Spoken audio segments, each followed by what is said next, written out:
Hello friends, आज की जो वीडियो होने वाली है कि पति को, जी हाँ, मैं हर वीडियो में बोलती हूँ कि पत्नी को पति के साथ ऐसा रहना चाहिए, लेकिन आज की जो वीडियो है हमारी, वो पति को अपनी पत्नी के साथ कैसा रहना चाहिए। देखिए, जब हम शादी के बंधन में बंधते हैं, तो जो पति जो है, जो मांग में सिंदूर भरता है, वो सिंदूर रिश्ते का प्रतीक होता है, एक बंधन का प्रतीक होता है कि आज से हम आप दोनों पति पत्नी हुए, आप एक रिश्ते में बंधे, लेकिन वो सिंदूर प्यार का प्रतीक नहीं होता है।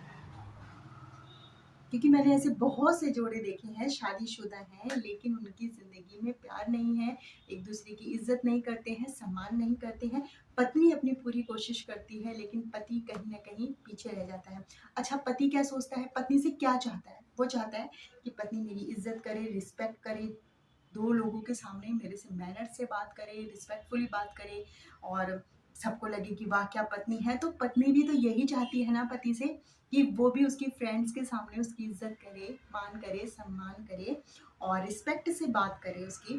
तो यही तो पत्नी चाहती है। बदले में अगर आप उससे इतना कुछ चाहते हो, तो बदले में आपको भी तो वही सारी चीज़ें उसे वापस रिटर्न करनी होगी।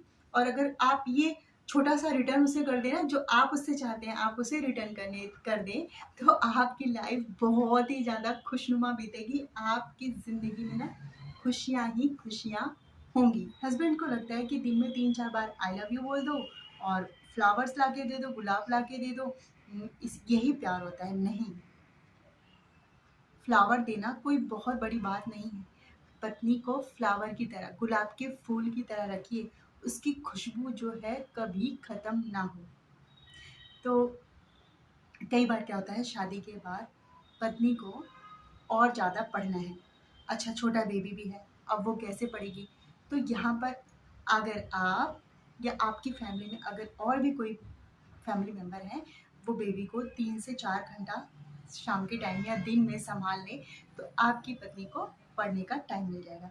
अच्छा, कुछ जो है जॉब करना चाहती हैं, लेकिन उनको सपोर्ट नहीं मिलता है और सपोर्ट की वजह से भी वो जो है जॉब नहीं कर पाती, अपना करियर नहीं बना पाती हैं, तो वो चीज़ भी ना उनके अंदर दबी रह जाती है। तो फिर धीरे-धीरे ये दबी हुई चीज़ें ना फिर घर में कलेश का कारण हो जाती हैं। और सबसे बड़ी जो गलती पति लोग करते हैं, जैसे 4-5 लोग बैठे हैं, वहाँ पर जो है लड़कियों का, औरतों का मज़ाक बनाना, चुटकुले बनाना शुरू हो जाता है। तो ऐसे में ना जो औरत होती है, जो आपकी वाइफ़ होती है, कहीं न कहीं उसकी जो है ईगो को हर्ट होता है। अगर 4-5 लेडीज़ जो हैं जेंट्स के बारे में चुटकुले बोले, उनको नीचा दिखाएँ, तो उनकी जेंट्स की ईगो को तो बहुत जल्दी हर्ट होता है। तो उसी तरीके की लेडीज़ की भी ईगो को हर्ट होता है जब लोग लेडीज़ के ऊपर जोक्स मारते हैं, बुरा-भला बोलते हैं। कई जेंट्स को तो मैंने देखा है, वो अपनी वाइफ़ के बारे में ही लोगों के सामने शुरू हो जाते हैं, इसके अंदर ये कमी है, ये कमी है। ऐसा नहीं करना चाहिए हमें कभी भी।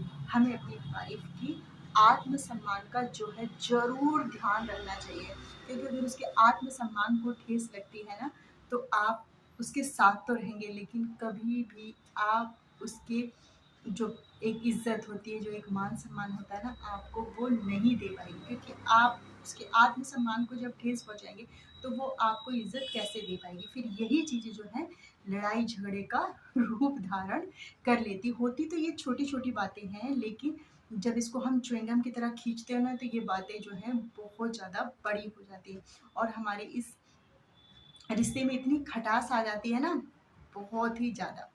तो इस रिश्ते को खटास में ना बदलें और मीठे-मीठे रसगुल्ले की तरह इस रिश्ते को रखें। जब हम रसगुल्ला खाते हैं ना, तो मुँह में मिठास ही मिठास होती है और उसकी चाशनी तो वाह! कितनी मिठास मीठी भरी होती है। तो उसी तरीके से अपने रिश्ते में भी ना उस मीठी चाशनी को रहने दीजिए।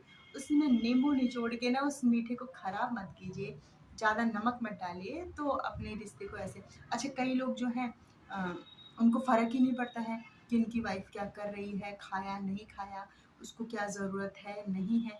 तो और कहीं वही लोग मैंने बहुत से देखे, तो हर पल उसके साथ ही चिपके रहते हैं। अच्छा, वो भी नहीं अच्छा लगता है वाइफ़ को।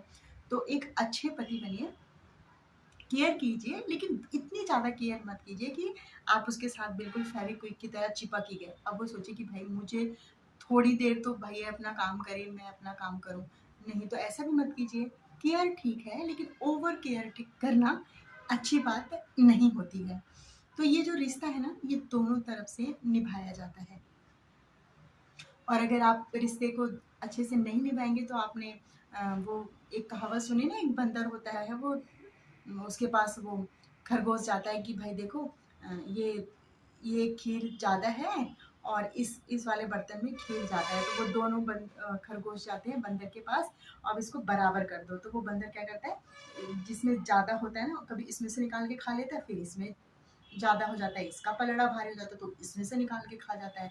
तो उसी तरीके से क्या होता है पति पत्नी के रिश्ते में, जब हम किसी तीसरे को शामिल कर लेते हैं तो वो ऐसे ही आप दोनों के जो है सिर्फ और सिर्फ मज़े लेता है।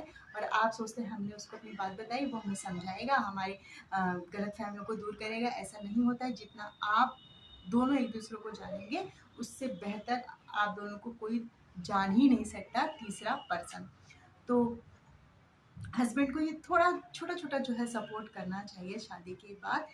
महँगे गिफ्ट और फ्लावर देना, गुलाब का फूल देना और 10-12 बार आई लव यू बोलना, ये सारी चीज़ें जो हैं बेमाने लगती हैं अगर उनके बीच में सच्चा प्यार ना हो, एक दूसरे के प्रति समर्पण भावना ना हो, एक दूसरे के प्रति सपोर्टिव ना हो वो, तो कोई फ़ायदा नहीं होता है इस दिखावे से। और इस दिखावे की दुनिया से बाहर निकलिए और अपनी पत्नी का सपोर्ट कीजिए, क्योंकि वो अपना पूरा घर-बार, अपने रिश्ते, नाते सब कुछ छोड़कर आई है, एक सिर्फ़ और सिर्फ़ एक आपके सहारे। एक अच्छे सपोर्टिव और केयरिंग हस्बैंड बनिए, यही एक वाइफ चाहती है और हस्बैंड भी यही चाहता है अपनी वाइफ से। तो वापस उसको लौटा दीजिए, जो आपके साथ वो जितने अच्छे से रह रही है, आप उसे लौटा दीजिए। और कुछ ऐसी आदतें होती हैं जो हस्बैंड को वाइफ जो है रोकती है कि आप ड्रिंक मत कीजिए, आप स्मोकिंग ज़्यादा मत कीजिए। तो हस्बैंड को लगता है भाई ये तो मेरी हर चीज़ में टोका-टाकी करती है, हर चीज़ में मुझे रोकती है, मुझे ये नहीं करने देती, वो नहीं करने देती। तो अगर वो ये समझा रही, तो देखिए स्मोकिंग भी कोई बहुत अच्छी बात नहीं है, आपकी सेहत के लिए नुकसानदायक है। और ड्रिंक अगर करते हैं तो आप, वो भी अच्छी बात नहीं है। लेकिन आप स्मोकिंग और ड्रिंक की मतलब इनको नहीं छोड़ सकते हैं, इनके बिना नहीं रह सकते हैं। और कभी-कभी आप ड्रिंक करते हैं, स्मोकिंग करते हैं, तो आप अपनी वाइफ़ को समझा दीजिए, भई देखिए ऐसा है, मैं इन चीज़ों के बगैर नहीं रह सकता हूँ। और अगर मैं आपको किसी भी तरीके से परेशान नहीं करूँगा, कोई कमी नहीं छोड़ूँगा, और मेरी ये थोड़ी-सी जो आदत है गलत, अब ये लग चुकी है, मैं इसे छोड़ने की कोशिश करूँगा, धीरे-धीरे छूटेगी या मैं छोड़ नहीं सकता हूँ। आप उसको समझा दीजिए, क्योंकि इन बातों को लेके झगड़ा, लड़ाई जो है अच्छी बात नहीं है। वैसे तो आपकी सेहत के लिए ये सारी चीज़ें बहुत ही नुकसानदायक है, लेकिन अगर आप नहीं रह सकते हैं तो इन बातों को आप क्लियर कर लीजिए अपनी वाइफ़ के साथ, क्योंकि इन बातों का जो झगड़ा होता है ना, वो बाद में बहुत बड़ा बन जाता है। तो इन बातों को अपने रिश्ते में मत आने दीजिए और एक-दूसरे की केयर कीजिए। देखिए, पत्नी तब तक बूढ़ी नहीं होती है जब तक उसका पति होता है, बिल्कुल बूढ़ी नहीं होती है। उसका साजो-श्रृंगार, उसका अभिमान, उसका सम्मान, सब कुछ उसका पति होता है। ठीक वैसे ही पति भी तब तक बूढ़ा नहीं होता है, एक आदमी तब तक बूढ़ा नहीं होता है जब तक उसकी पत्नी होती है, क्योंकि उसकी पत्नी उसकी हर चीज़ की केयर करती है, उसे क्या चाहिए, क्या नहीं चाहिए, बिना कहे भी समझ लेते हैं पति-पत्नी एक-दूसरे की फीलिंग को। तो अगर उसी में से अगर एक इंसान चला जाता है ना, तो दूसरा इंसान बिल्कुल अकेला, अधूरा, और उसको ये अकेलापन ना काटने को दौड़ता है। अगर ऐसी नौबत ना आए कि आपको कोई छोड़ के चला जाए, तब आप उसकी अहमियत समझें। अभी प्रेज़ेंट में उसकी अहमियत को समझिए और इस प्यार भरे रिश्ते को और मधुर बनाइए। और किसी तीसरे की बात सुनकर अपनी लाइफ़ में कभी भी झगड़ा ना करें। तो मुझे उम्मीद है आपको ये वीडियो पसंद आई होगी। पसंद आए तो प्लीज़ लाइक, शेयर, कमेंट। इसी के साथ मिलते हैं नेक्स्ट वीडियो में। Bye friends.